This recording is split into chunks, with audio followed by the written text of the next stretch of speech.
Hai guys, welcome to my YouTube channel. Apa kabar kalian semuanya? Semoga baik-baik saja ya. Dan karena masih dalam suasana Idul Fitri, saya mau mengucapkan selamat Hari Raya Idul Fitri buat kalian yang merayakan, dan mohon maaf lahir dan batin. Dan sebelum nonton, jangan lupa diberi subscribe, like, dan tekan notifikasinya supaya kalian tahu setiap saya upload video baru. So, tanpa berlama-lama, mari kita bahas.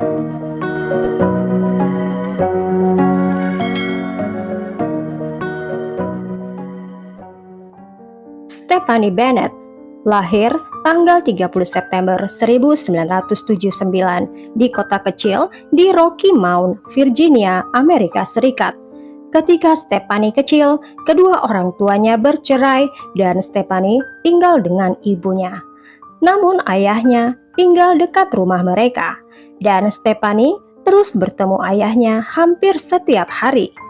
Kemudian ayahnya menikah lagi dan mendapatkan saudara perempuan tiri bernama Diana. Setelah lulus SMA, Stephanie mendaftar di Roanoke College yang berjarak 350 km dari rumahnya. Di tahun terakhir kuliahnya, dia bertemu seorang laki-laki bernama Walter dan mereka mulai berkencan. Setelah lulus kuliah, pasangan ini pindah ke kota berbeda, tapi pasangan ini terus bersama.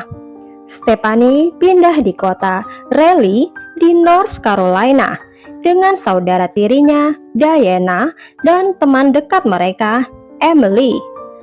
Mereka bertiga menyewa apartemen di komplek perumahan Bridgeport yang berlokasi di daerah tenang dan damai di pinggiran kota. Stephanie mendapatkan pekerjaan di IBM, sementara pacarnya Walter pindah ke Greenville, South Carolina untuk mendapatkan gelar teknik. Stephanie tinggal di Raleigh kira-kira setahun. Sementara saudara tirinya Diana dan temannya Emily merencanakan untuk pindah ke kota yang berbeda. Stephanie yang masih berusia 23 tahun saat itu berencana pindah ke Greenville untuk bersama pacarnya Walter. Pasangan ini sudah mulai mencari tempat untuk disewa. Pada bulan Mei tahun 2002, Stephanie pergi ke Greenville di mana dia dan Walter melihat-lihat beberapa apartemen dan melihat pilihan apartemen yang cocok untuk disewa. Ketika Stephanie kembali ke apartemen di Raleigh, Emily dan Diana tidak lagi berada di apartemen itu. Emily sudah pindah ke kota yang lain dan Diana sedang pergi untuk beberapa hari untuk menghadiri pemakaman. Pada malam hari tanggal 20 Mei tahun 2002, Stephanie pulang ke rumah dari pekerjaannya dan dia berbicara dengan pacarnya Walter melalui telepon. Pacarnya berencana mengirimkannya perjanjian sewa melalui fax untuk ditandatangani oleh Stephanie. Mereka berjanji untuk mengirimkannya besok, sehingga Stephanie bisa mengerjakannya melalui komputer di kantornya.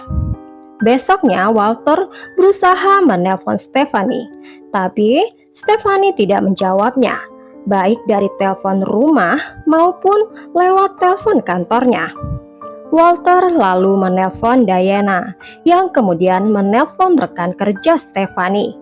Ternyata Stephanie tidak muncul di kantornya hari itu. Yang tidak biasanya, Stephanie selalu bertanggung jawab dan selalu menginformasikan kepada bosnya bila dia sedang sakit.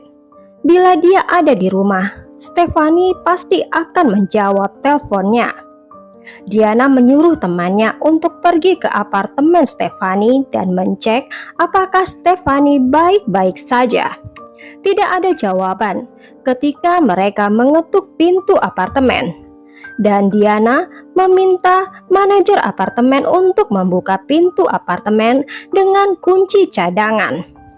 Segera setelah laki-laki itu membuka pintu apartemen Stephanie, dia melihat situasi yang mengerikan.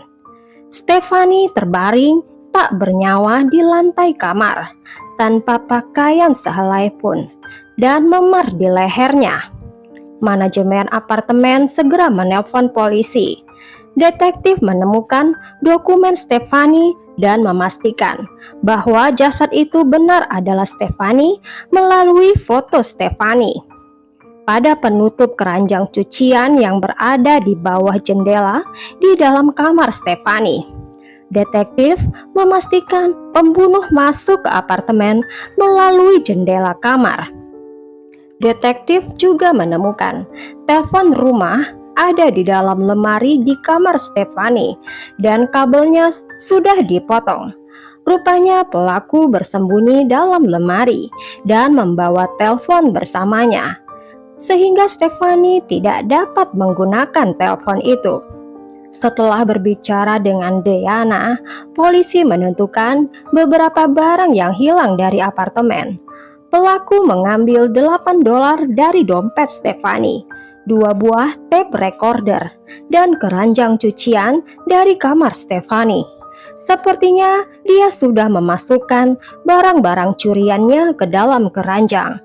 Ahli menemukan cairan milik laki-laki di dalam tubuh jasad Stefani dan mengambil sampel DNA, tapi tidak ada dalam data FBI. Mereka menemukan penyebab kematian Stefani adalah karena lehernya ditekan oleh tangan pelaku sampai Stefani meninggal.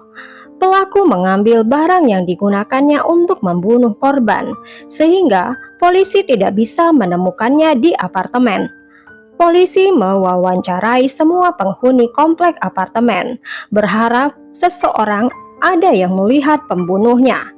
Selama wawancara ini, polisi mempelajari ada sesuatu yang aneh yang telah terjadi di kompleks apartemen itu selama beberapa bulan.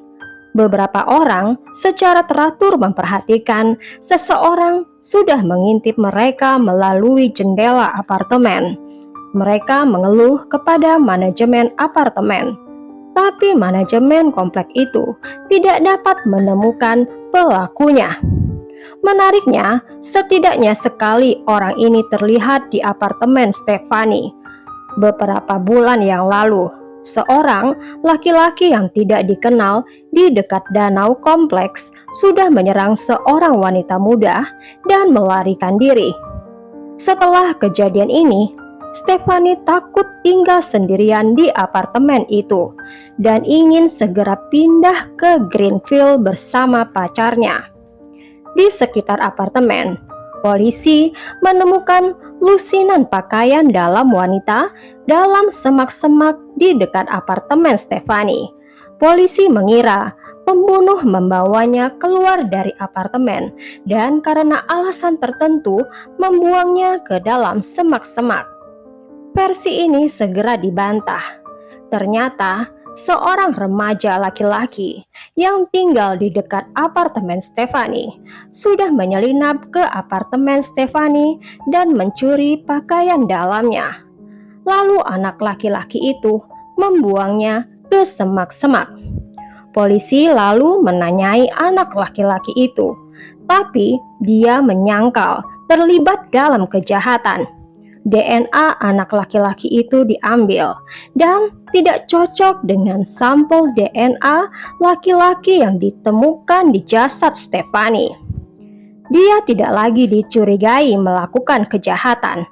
Polisi percaya si pembunuh adalah orang yang sama yang berulang kali mengintip ke kediaman wanita-wanita di kompleks lewat jendela. Setelah mewawancarai orang-orang di apartemen, polisi menyusun potret perkiraan pelaku yang disebarkan di surat kabar, tapi tidak menemukan hasil. Sesuai prosedur, polisi mencek pacar Stefani. Walter dengan sukarela memberikan sampel DNA-nya dan tidak cocok dengan sampel DNA pembunuh. Kenyataannya, saat pembunuhan, Walter berada ratusan kilometer dari apartemen Stefani dan dia tidak mungkin ada di sana. Polisi meminta semua penghuni laki-laki apartemen itu untuk secara sukarela memberikan DNA mereka. Ini juga tidak memberikan hasil. Polisi tidak menemukan kecocokan DNA pembunuh dengan 248 sampel DNA yang telah dikumpulkan. Polisi tidak menemukan petunjuk potensial. Polisi mengadakan pengawasan di apartemen Stephanie, berharap mereka menemukan pria yang mengintip warga, dan mereka berhasil. Pada tanggal 4 Juni tahun 2002, polisi menemukan seorang pria yang mendekati beberapa jendela, berhenti di salah satu jendela. Lalu pria ini mulai memuaskan dirinya sendiri. Polisi segera menangkap laki-laki itu. Orang itu adalah Christopher Lee Campen. Dia sudah pernah tertangkap beberapa kali sebelumnya. Dia sudah pernah dihukum karena menguntit seorang wanita 3 tahun yang lalu. Polisi mengira mereka sudah menangkap pembunuhnya, tapi mereka kecewa karena DNA Christopher ternyata tidak cocok dengan DNA pembunuh Stephanie. Dia tetap dijadikan tersangka kasus ini. Polisi terus menyelidiki kasus ini, tapi tidak menemukan petunjuk.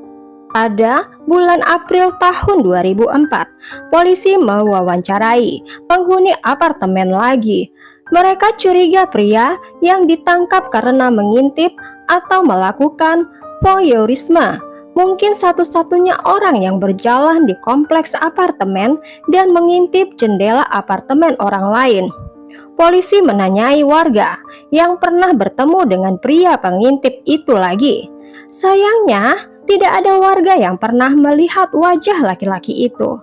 Kebanyakan pria itu muncul di malam hari, dan dia selalu memakai penutup kepala.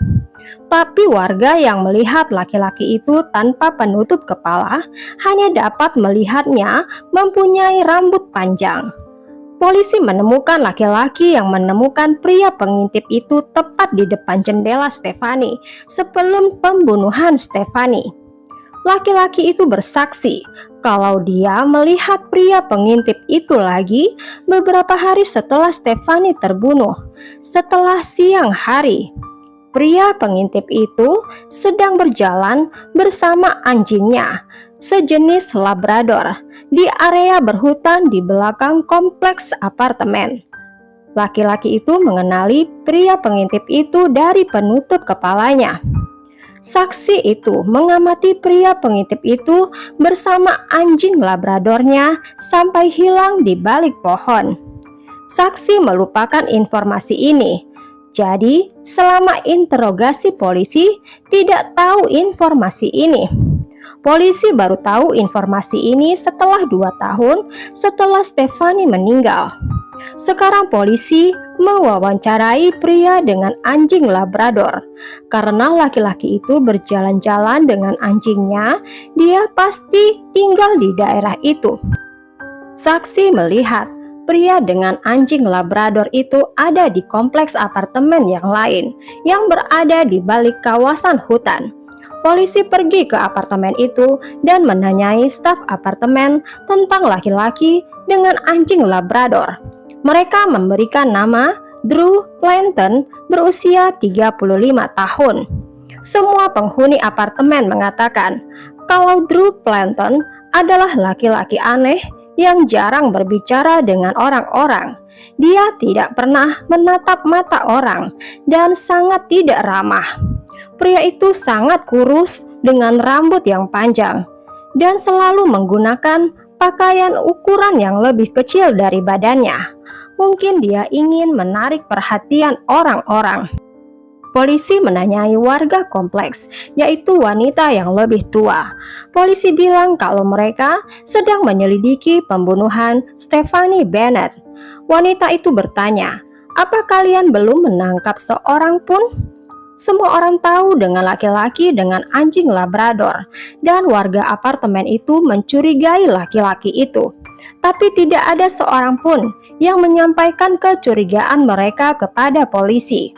Seorang wanita yang tinggal di lantai atas apartemen mengatakan bahwa Drew Planton bertemu dengan seorang anak laki-laki dan berbicara kepada anak laki-laki itu untuk berhenti bertemu polisi dan tidak bicara apapun kepada polisi. Dan ternyata anak laki-laki itu adalah anak yang mencuri pakaian dalam Stephanie.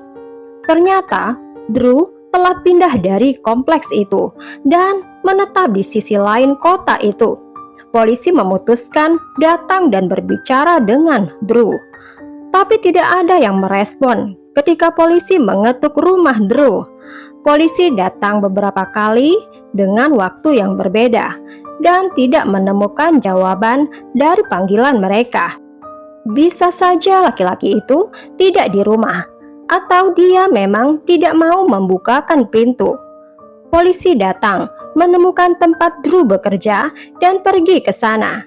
Drew adalah ahli kimia di laboratorium produksi pupuk.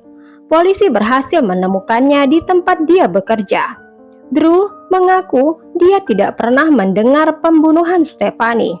Ini adalah hal yang aneh, mengingat Drew tinggal hanya 1 kilometer dari apartemen Stephanie saat pembunuhan terjadi. Drew jelas tidak mau berbicara dengan polisi dengan alasan karena dia sibuk. Drew bilang dia mau polisi datang ke rumahnya pada waktu yang sudah dia tentukan, dan Drew akan menjawab semua pertanyaan. Polisi datang ke apartemen Drew, dan selama percakapan, Drew menyatakan dia tidak pernah membawa anjing labradornya ke dekat apartemen Stephanie. Polisi tahu dia berbohong karena banyak saksi yang melihat Drew. Drew juga mengklaim dia tidak memakai kacamata, walaupun di SIM-nya menunjukkan bahwa dia diharuskan memakai kacamata ketika mengemudi. Beberapa saksi mengatakan Drew mengintip ke dalam apartemen mereka dengan memakai kacamata. Drew menolak memberikan sampel DNA-nya. Polisi mengawasi apartemen Drew untuk menemukan barang bekas yang dipakai Drew untuk dikirim ke laboratorium. Tapi polisi menemukan kesulitan. Selama jam istirahat kantor, dia pergi ke mobilnya dan hanya menatap ke satu titik. Dia tidak pernah makan apapun. Jadi polisi tidak bisa mengumpulkan barang-barang bekas pakai Drew untuk mengambil DNA-nya. Sekali, Drew pernah membuang botol air kosong ke tempat sampah. Ternyata setelah diuji tes DNA di lab, tapi tidak dapat diambil DNA dari botol itu. Drew sengaja mengambil botol milik orang lain di jalan. Polisi berusaha mengumpulkan sampah Drew, tapi tidak berhasil. Selama beberapa hari, mereka tidak pernah melihat Drew membuang sampah. Polisi meminta bos Drew untuk mengambil barang di kantornya yang ada DNA Drew, tapi dia gagal mendapatkannya karena Drew tidak pernah makan dan minum di kantornya dan tidak pernah membuang apapun. Bahkan, bos Drew itu tidak bisa menemukan rambut Drew di atas mejanya, meskipun Drew mempunyai rambut yang panjang. Polisi curiga Drew sengaja mengumpulkan semua sampah-sampahnya untuk mencegah DNA-nya ditemukan polisi. Polisi mengeluarkan surat perintah untuk menggeledah ruang kerja Drew. Di sana, mereka menemukan beberapa barang yang mengandung DNA Drew. Polisi takut Drew akan melarikan diri jika dia tahu kantornya digeledah polisi. Polisi menemukan sarung tangan milik Drew. Polisi mengambilnya dan menggantikannya dengan sepasang sarung tangan baru. Mereka masih takut Drew melarikan diri. Polisi terus mengawasinya sampai laboratorium memastikan DNA Drew. Dan ternyata DNA Drew sama dengan DNA pembunuh Stephanie. Pada tanggal 18 Oktober tahun 2005, polisi mengepung laboratorium kimia tempat kerja Drew. Polisi takut bila polisi menangkap Drew di dalam tempat kerjanya, Drew akan menyandera orang-orang di dalamnya. Ketika Drew muncul dari gedung, polisi langsung menangkapnya. Polisi mendapatkan pistol yang berisi peluru bersama Drew. Tampaknya dia tahu polisi segera akan menangkapnya dan dia akan melawan. Selama interogasi, Drew tetap diam dan menolak air, makanan, dan bahkan dia hampir tidak bergerak. Polisi bahkan meletakkannya di atas kursi roda untuk memindahkannya. Polisi menggeledah apartemen Drew dan menemukan keranjang cucian milik Stephanie. Dan mereka menemukan 11 senpi dan lebih dari 40 sajam dalam berbagai ukuran. Di apartemen Drew, polisi juga menemukan lockpick, yaitu alat untuk membuka kunci pintu, dan borgol. Ditemukan buku catatan dengan lusinan nama wanita. Polisi segera mencari wanita-wanita itu untuk memastikan mereka dalam keadaan aman. Salah satunya adalah wanita di apartemen Drew. Dia mengeluh bahwa Drew telah mengawasinya di jalan dan tidak nyaman dengan tatapan Drew. Ini dikonfirmasikan ketika polisi menemukan pakaian dalamnya dan pembalut wanita itu ada di apartemen Drew, serta fotokopi surat kelulusan wanita itu. Kenyataannya, Drew sudah membobol apartemennya dan mengambil barang-barangnya, mengambil surat kelulusannya yang asli, memfotokopinya, dan mengembalikan yang asli. Sakit ya si Drew ini. Dia mengambil barang-barang ini sampai dia pindah ke apartemen yang lain. Polisi juga menemukan sebuah cek dengan nama seorang wanita yang terbunuh tahun 1999. Polisi mengetahui bahwa Drew tinggal di kota wanita itu, dan wanita itu dilukai dengan senpi yang cukup langka yang ditemukan dalam koleksi milik Drew selama penggeledahan. Drew menjadi tersangka pembunuhan wanita ini. Drew diduga melakukan pembunuhan 2 wanita. Pertama, dia disidang untuk pembunuhan Stephanie. Penuntut menuntutnya dengan hukuman mati. Sidang dilakukan tahun berikutnya. Drew menghabiskan waktunya di sel isolasi.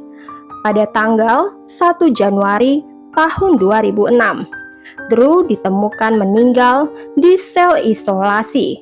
Walaupun petugas sudah melakukan segala tindakan pencegahan untuk bundir, Drew berhasil mengakhiri hidupnya. Detektif yakin Drew membunuh Stephanie Bennett, tapi setelah menggeledah rumahnya, polisi berpikir berapa korban sebenarnya dari Drew.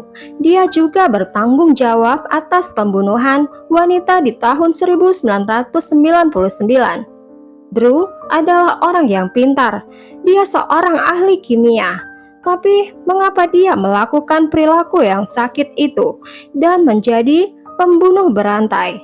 Sampai di sini dulu guys ceritanya. Tulis komentar kalian tentang kasus ini ya. Bila suka ceritanya, berikan subscribe, like, dan tekan juga notifikasinya untuk cerita yang lain.